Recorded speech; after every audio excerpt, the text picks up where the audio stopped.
South অস্ট্রেলিয়ার অ্যাডিলেইডে আজকে আমাদের প্রথম দিন। আমরা জাস্ট প্লেন থেকে নামলাম। সারা রাত আকাশে উড়ে ভোরবেলা 7:17-তে নামলাম আমরা, এবং তারপর প্রায় 1.5 ঘন্টার মতো লাগলো আমাদের ইমিগ্রেশন পার করতে। কি পরিমাণ টেনশনে যে ছিলাম আমাদের ইমিগ্রেশন পার করা নিয়ে, সেটা তো আগের ব্লগে বলেছি। তো এখানে আমাদের জন্য অপেক্ষায় ছিলেন তানভীর ভাই এবং তার ওয়াইফ নুসরাত ভাবি। তারা প্রায় 16 বছর ধরে এখানে আছেন। আমরা যখন জেনেছিলাম ওনারা আমাদেরকে এয়ারপোর্ট থেকে রিসিভ করবেন, তখনই বলেছিলাম যে কোনো দরকার নেই, আমরা গাড়ি নিয়ে আমাদের বাসায় চলে যেতে পারবো, যেহেতু আমাদের আগে থেকে রেন্ট নেওয়া আছে বাসা, সো ঝামেলা হবে না। কিন্তু ওনারা কোনোভাবেই মানছিলেন না, বলছিলেন না প্রথম দিন আমাদেরকে দরকার হবে। তো এইটা কেন বললেন পরবর্তীতে আমরা বুঝতে পারলাম। এই শহরে গাড়ি ছাড়া আসলে চলা মুশকিল। তো ওনাদের দুইজনের গাড়িতে করে ওনারা যে সাপোর্টটা আমাদেরকে দিলেন, সেটা আনবিলিভেবল। এটা আমরা কল্পনাও করি নাই। আমরা ভেবেছি ওনারা জাস্ট আমাদেরকে গাড়িতে করে নিয়ে আমাদের বাসা পর্যন্ত ড্রপ করে দিবেন, কিন্তু ওনারা সেটা না করে প্রথমে নিয়ে গেলেন ওনাদের বাসায়। সেই বাসায় আমাদেরকে কিছুক্ষণ রেস্ট নিতে বললেন, আমরা একটু ঘুমিয়েছিলামও। তারপর খাওয়া দাওয়া করালেন, এবং সেই খাওয়া দাওয়া ছিল মাংস, চিংড়ি, সবজি, ডাল, মানে একদম এলাহি কারবার। তারপর খাওয়া দাওয়ার পর আবার চাটা খেয়ে পরে আমাদেরকে নিয়ে বের হয়ে আসলেন এবং বললেন যে চলো তোমাদের যা যা প্রয়োজনীয় জিনিস তা কিনে দিই, কারণ আজকে তোমরা আমাদেরকে পাবা, আজকে সারাদিন আমরা তোমাদের সঙ্গে আছি। এই বলে উনি আমাদেরকে নিয়ে আসলেন এমার্ট নামে একটা শপ, যেখানে কিনা সব ধরনের ফার্নিচার পাওয়া যায়। তো প্রথমেই আমরা যেটা দেখছিলাম ম্যাট্রেস আর বেড, এই দুইটা আইটেম এখানে আমরা দেখছিলাম। তো এখানে আমাদের মন মতো দুইটা জিনিসই চয়েস হয়ে গিয়েছিল। তো এছাড়াও আমি ঘুরে ঘুরে নানা ধরনের জিনিসপত্র দেখছিলাম। ভাই বলছিল যে দেখে নাও, এখান থেকে অনেক কিছু রিজনেবল প্রাইসে কিনতে পারবা।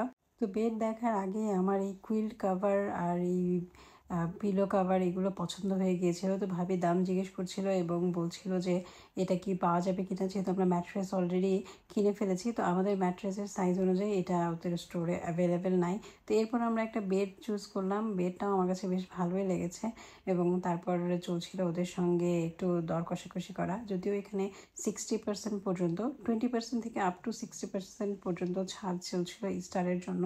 তো তারপরেও দর কষাকষি হচ্ছিল ডেলিভারি নিয়ে। তো পরবর্তীতে এখান থেকে আমরা দুইটা ম্যাট্রেস এবং একটা বেড কিনে নিলাম, এবং তারপর ম্যাট্রেস দুটো ওরা বললো যে পরের দিনই ডেলিভারি করে দিয়ে যাবে, আর বেডটা ডেলিভারি করতে সময় লাগবে। এরপর আমরা পাশের আরেকটা শপ গুড গাইজের দিকে রওনা দিলাম। এখানে যাচ্ছি আমরা ইলেকট্রনিক্সের যত ধরনের আইটেমস আছে তার মধ্যে থেকে যেগুলো আমাদের বর্তমানে প্রয়োজন সেই সমস্ত জিনিসপত্র দেখার জন্য। প্রথমেই আমরা দেখছিলাম মাইক্রোওয়েভ ওভেন।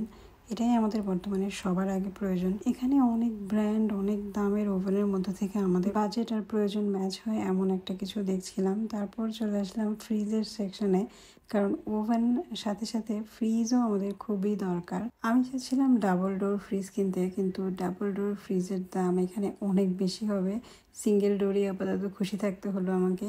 এরপর এখান থেকে বের হয়ে রওনা দিলাম কস্টকোর উদ্দেশ্যে। এটা হোলসেল একটা শপ, যেখানে কিনা সব ধরনের আইটেমস পাওয়া যায়। ইলেকট্রনিক্স আইটেমস থেকে শুরু করে ক্লিনিংয়ের থেকে শুরু করে রান্নাঘরের যাবতীয় যা যা প্রয়োজন সব কিছু, কাঁচা বাজার সবই পাওয়া যায়। কিন্তু এখানে যারা মেম্বার শুধুমাত্র তারাই ঢুকতে পারে। আমরা যেহেতু আজকেই প্রথম এসেছি, আমাদেরকে এই ভাইয়া ভাবি ওনাদের কার্ড দিয়ে একসাথে নিয়ে গিয়েছেন এবং ওনাদের কার্ড দিয়ে শপিং করে দিয়েছেন। আমরা পরে পে করে দিয়েছি। এখানে খুবই রিজনেবল প্রাইসেই সব কিছু পাওয়া যায়, যার কারণে ওনারা আমাদেরকে এখানে নিয়ে আসলেন। যে কমফোর্টার, তারপর কুইল্ট, তারপর পিলো কাভার, সব কিছুর জন্য এই জায়গাতে যা যা আছে সেগুলো হচ্ছে গিয়ে খুবই reasonable, other then the Emart shop. তো এমার্টে তাই আমরা এগুলো আর কিনিনি, শুধু বেড আর ম্যাট্রেসটাই এমার্ট থেকে নিয়েছিলাম। আর এখান থেকেই আমরা একটা বেডের জন্য যা যা লাগে তাই নিয়ে নিলাম। আমাদের তো দুটো বেড লাগবে, তাই দুটো কমফোর্টার নিয়েছি।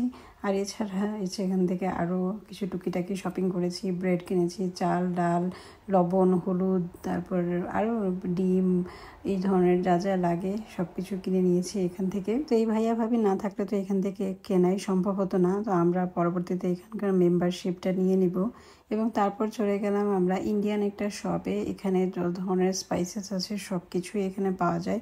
তো এখান থেকে আমরা একদম ইনিশিয়াল যে স্পাইসেসগুলো আমার দরকার, যেমন মরিচ, ধনিয়া গুঁড়া, জিরার গুঁড়া, তারপর শুকনো মরিচ, এই ধরনের আইটেমসগুলো নিয়ে নিলাম। এছাড়াও কিছু গরম মশলাও নিয়েছি। আজকে যেহেতু প্রথম দিন, খুব বেশি কিছু নিইনি, তবে এখানে আবার আসতে হবে, এখান থেকে যাবতীয় সব কিছুই নিয়ে যেতে হবে, সেটাই দেখে নিলাম আমি, কারণ এখানেই আমাদের বাংলাদেশি যে ধরনের স্পাইসেসগুলো আছে সব কিছু পাওয়া যায়।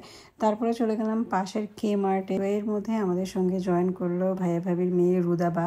ও 11th-এ পড়ে এবং সেই সঙ্গে জবও করে, হলিডেগুলোতে জব করে। কেমার থেকে আমরা কিছু হাঁড়ি পাতিল কিনে ভাইয়া ভাবিদের বাসায় ডিনার করে তারপর ওনারাই আমাদেরকে বাসায় নামিয়ে দিয়ে আসলেন। তো এরপর পরের দিন বের হয়েছিলাম টুকিটাকি আরও কিছু প্রয়োজনীয় জিনিসপত্র কিনতে। এই কেনাকাটা করার মাঝখানেই সচ্ছর জ্বর চলে আসছিল।